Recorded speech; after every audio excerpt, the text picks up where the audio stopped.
The rain hit hard against the windows of my Portland condo, a steady rhythm from a storm that felt older than the clouds above the bay. I sat on the couch with my laptop still open beside me, trying to finish a proposal that refused to come together. My phone buzzed once, sharp in the quiet, a new voice memo. Without thinking, I tapped play, expecting a message from a client or maybe a reminder I had left for myself. But instead, Damien's voice filled the room. "Mom, I've been thinking about what we discussed. Elise isn't reliable. She's unstable, careless. If we want the house and the accounts to stay safe, you need to transfer everything to me. I'll take care of it. She's not fit to handle this." Each word hit like a blow, tightening the knot in my stomach. 27 seconds. That's all it took to shatter years of keeping peace. I sat frozen, staring at my reflection in the dark window, my face pale, unfamiliar. He never meant for me to hear it. He thought he was whispering safely to our mother, shaping her view of me once again. But this wasn't just sibling rivalry. It wasn't the usual pride and blame. It was a plan, calculated and cruel, meant to erase me from my own family's story. The memo ended with the empty click of silence, leaving me alone with a truth that couldn't be unheard. I saved the file, placed the phone on the table, and leaned back, already knowing that tomorrow I would not wake as the same person. By morning, the storm had softened to a drizzle, but inside my chest, Damien's voice still pressed heavier than the clouds. It pulled me back through the years that quietly led to this moment. Brunswick, Maine. Our childhood played out on tree-lined streets where everyone knew my brother's name. Damien, the football captain. The boy teachers adored even when his homework was late. I was the one with perfect grades, the quiet girl in the library during lunch. People remembered his touchdowns, not my scholarships. Mom loved us both, but her pride always shone brighter when she spoke of him. "Damien is a leader," she'd say at parent-teacher nights. Then she'd turn to me with a gentle smile and add, "Elise is dependable." It was never meant to hurt, yet it drew an invisible line between brilliance and background.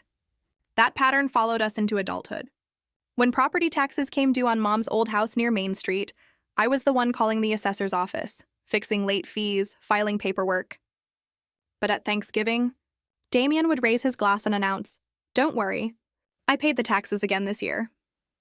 Mom's eyes would light up, and I stayed quiet.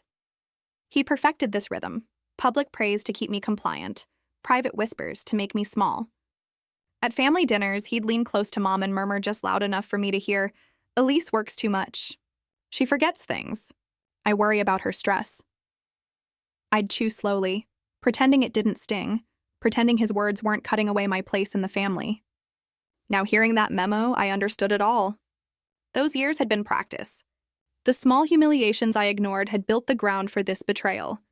Damien had been writing the family script for decades, and I had played the role he gave me without protest.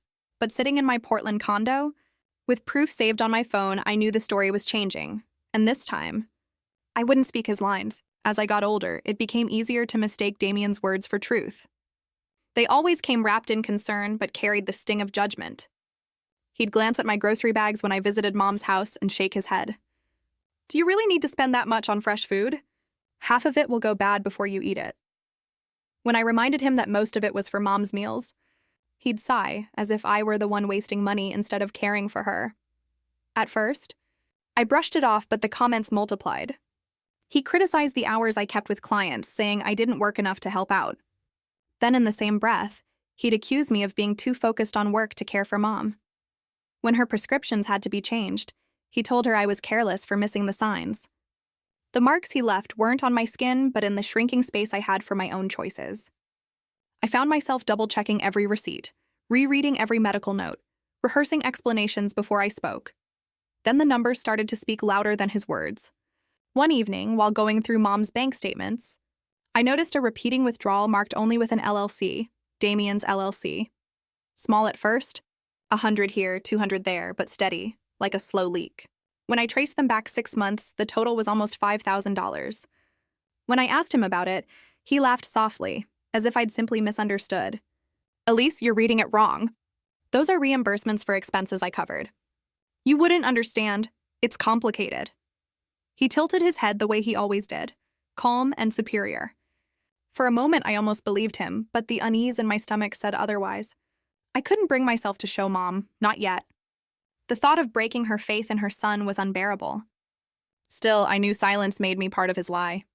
I folded the statements, slid them into a folder, and tucked it into my desk drawer. The paper's edge cut my palm, as if to remind me that truth always cuts back when you try to hold it. Sleep never came after that memo. I lay on the couch until the sky turned gray. The storm outside had ended, but the one inside was only beginning. At 5:30, I got up, pulled on a sweater, and moved through the apartment with the quiet of someone sneaking through her own life. The folder with the bank statements waited in my desk. I added new pages, copies of utility bills, invoices, anything that linked Mom's accounts to Damien's reimbursements. I photographed every sheet, uploading them to an encrypted drive I'd created years ago for client work. This time, the risk was far greater than any project. Later that morning at Mom's house, I moved carefully through her study while she slept upstairs. Legal documents filled the cabinet: the deed to the Brunswick property, insurance forms, pension papers. I spread them across the desk, snapped photos, then replaced each page exactly as I found it. The act felt both protective and invasive, but I reminded myself that doing nothing would be worse.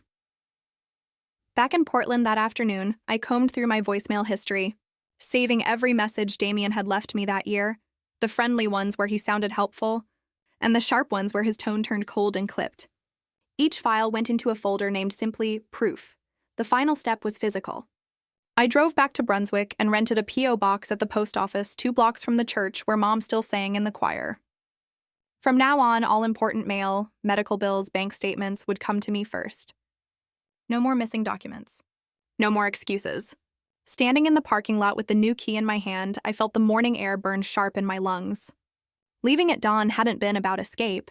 It was about mapping the battlefield before Damien even realized a fight had begun. I drove toward Portland as the sun rose over the coast, pale light spilling across the water. What began as 27 seconds of betrayal was already rewriting every hour that followed. The folder grew thicker each day, but evidence without action was just clutter. I needed someone who could turn it into something undeniable. That search led me to a brick office near Monument Square in Portland, where an elder law attorney named Thomas Keene agreed to meet on short notice. He listened closely as I explained the memo, the withdrawals, the paper trail. When I slid the copies across his desk, his face hardened, though his voice stayed calm. He explained fiduciary duty in simple terms. Anyone managing a parent's money must act in their best interest, and any self-benefit could count as financial exploitation. Guardianship, he added, was only required if a court decided a parent was incapable. But in my case, the danger wasn't incapacity. It was trust placed in the wrong child. I left the attorney's office with a list of what to gather: clear dates, matching bank statements, Damien's signatures, and any witness who had noticed something off. That afternoon, I started making calls. Mom's visiting nurse, the one who managed her prescriptions, remembered Damien insisting on paying cash for medicines already covered by insurance. She agreed to write a statement. Then I called Ruth, the quiet church treasurer. She said she had once questioned Damien about large donations pulled from Mom's account, but he brushed her off. Ruth was willing to put her concern in writing. The final stop was the bank. At Bath Savings, I sat across from a branch manager who had known our family for years. When I mentioned Damien's LLC, his brows lifted. He checked the records, confirmed the recurring withdrawals, and quietly printed stamped copies. By evening, my dining table was covered in stacks of evidence. Each page another brick in a wall Damien couldn't talk his way around. For years, I had swallowed his words in silence, but now I held something stronger than anger. I had receipts, and they would speak for me when my voice never had. I gathered the papers into a binder, pressed the cover shut, and knew it was time to place the truth directly in our mother's hands. I suggested a weekend away, just the 2 of us, pretending she needed a change of scenery. Boothbay Harbor was quiet in early spring, the boardwalk shop still empty, the air sharp with salt. We rented a small cottage overlooking the water, and for the first day, I let her enjoy it. We cooked chowder, walked the docks, watched gulls circle above lobster boats. I waited until the second evening, when the fire burned low and her hands rested softly in her lap, before I reached for my phone. "Mom," I said gently. "There's something you need to hear." I pressed play. Damien's voice filled the room, casual, confident. "Elise just isn't reliable. She's unstable, careless. You need to transfer everything to me. She doesn't have the judgment for this. When it ended, silence settled heavier than the tide outside. Mom blinked, her lips tightening. After a moment, she said, "He means well. You know how he exaggerates when he's worried?" I slid the binder across the table, page after page of statements, signatures, notes from the nurse, and records from the bank. "This isn't exaggeration," I said quietly. "This is what he's been doing." She turned the pages slowly, her shoulders stiff. For each date I named, she searched my eyes, hoping to find doubt, but I gave her none. The weight of the documents did what my words never could. Her face softened, not toward me, but with sorrow. "He's my son," she whispered, voice trembling. "I can't just cut him off." "I'm not asking you to disown him," I said. "I'm asking you to see the truth." She closed the binder and rested her hand on the cover like it might break. After a long pause, she met my eyes. "I need time." It wasn't the victory I wanted, but it was a crack in the wall Damien had built. For the first time, Mom had heard his words without his smile to disguise them. The silence that followed felt like the start of a reckoning. I let the fire fade lower, knowing the next move wouldn't be mine alone. The invitation came through Mom, not Damien, which told me enough. He had arranged a brunch in Portland, choosing a waterfront restaurant where half the family could gather under the pretense of celebration. When I arrived, he was already seated beside Mom, his arm draped casually across the back of her chair, his smile broad enough to convince anyone he had nothing to hide. The first half hour was theater. He ordered for her, laughed about my late nights and work deadlines, then shifted his tone, serious, sympathetic. "I worry about Elise," he said, glancing at Mom but speaking to the table. "She's been overworked lately, a little paranoid." "She thinks there are problems with Mom's accounts," Damien said smoothly, "but it's just stress." Mom didn't argue. She sat quietly, fingers wrapped around her coffee cup, nodding faintly, eyes lowered. For a moment, I felt the floor shift beneath me. His words were polished enough to erase the weekend in Booth Bay, convincing enough to make me doubt whether the binder and the memo even mattered anymore. But I had come prepared. I opened my bag and pulled out notarized letters from Bath Savings, each stamped with the bank's official seal.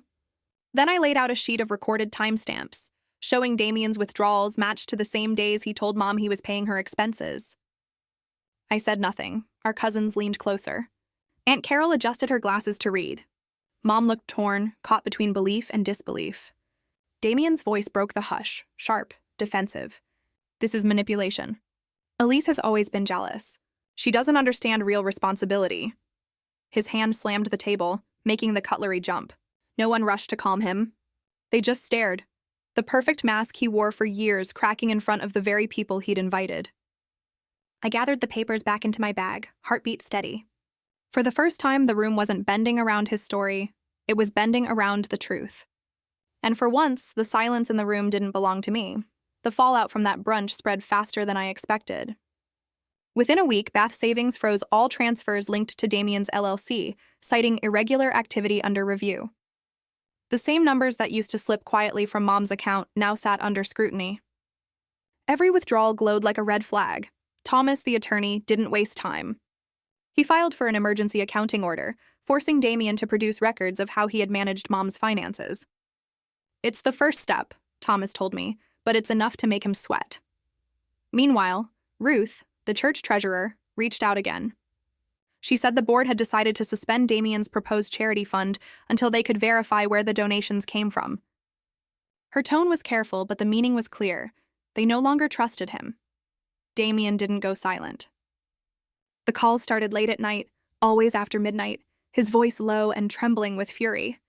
"You don't know what you've started, Elise. You think you're helping her? You're ruining everything." I let him talk, let the poison pour through the phone while my recorder ran beside me. Every threat, every flash of temper became another file labeled proof. I didn't answer his accusations. Silence was stronger than any defense, and it unsettled him more than my words ever could. By the third call, his anger cracked into pleading, but I kept recording. I kept my distance, and though Mom never mentioned it out loud, I knew she felt the change too. Mom started staying on the phone longer with me, asking careful questions, wanting reassurance. The quiet doubt she carried at brunch began to crack, replaced by something heavier: recognition. I stored each new recording beside the bank letters, the binder growing heavier by the day, and I knew soon that weight would be too much for Damien to bear. The decision came quietly, without drama. Mom sat across from me in the conference room of a Brunswick law firm, her hands folded in her lap as the trustee read through the terms. Every asset, her home, her accounts, the pension she'd guarded since my father's death, was moved into a living trust managed by 2 independent attorneys. Damien's name vanished from the paperwork as if it had never been there. From that moment on, nothing could change without shared oversight. When the pen left her hand, Mom exhaled as though releasing years of held breath. She looked older, but somehow lighter, too. Later that afternoon, back at the house, she took me into her study. Without a word, she opened her desk drawer and pulled out a small brass key. She placed it into my palm. "It's for the cabinet," she said softly. "Everything important is inside. I want you to have it." The weight of that key cut deeper than any signature. It wasn't just access, it was trust. Finally given, without condition. Damien arrived soon after, slamming the door hard enough to rattle the frames on the wall. When Mom told him about the trust, his face flushed red, his voice rising in a storm of accusations. He turned to our aunts and cousins for support, but no one spoke. Their silence was different now, not fear, but refusal. He stormed out, the echo of the door fading down the hall. For the first time in my life, I didn't feel small in his wake. I stood in Mom's study, the brass key warm in my hand, knowing the ground beneath us had shifted for good. What remained was not just protection, but a path forward, the life I would have to build for myself. Months later, my days no longer carried the constant weight of defense. I signed a lease on a small apartment near Casco Bay, windows opening toward the harbor where the tide rose and fell freely. It was mine, paid for with my own earnings, untouched by Damien's reach or Mom's accounts. For the first time, the walls around me belonged entirely to me. I kept the brass key hanging on a hook by the door, not because I needed it for access, but because it reminded me of the moment when trust shifted into my hands. Mom still lived in the old house, her care now structured with clear boundaries. Our talks had softened. We spoke less about Damien and more about recipes, her garden, and the choir she had returned to. She no longer asked me to hold her worries in silence. Out of all the struggle, something unexpected grew. With help from Ruth, the church treasurer, and the local legal aid office, I started a small community fund for caregivers to cover transport, medication gaps, and respite hours for those caring for aging parents. Donations were modest, but each one carried the quiet promise that no one else would have to feel as trapped as I once did. Sometimes, walking by the bay in the early morning, I think back to that first dawn when I copied documents in the dark.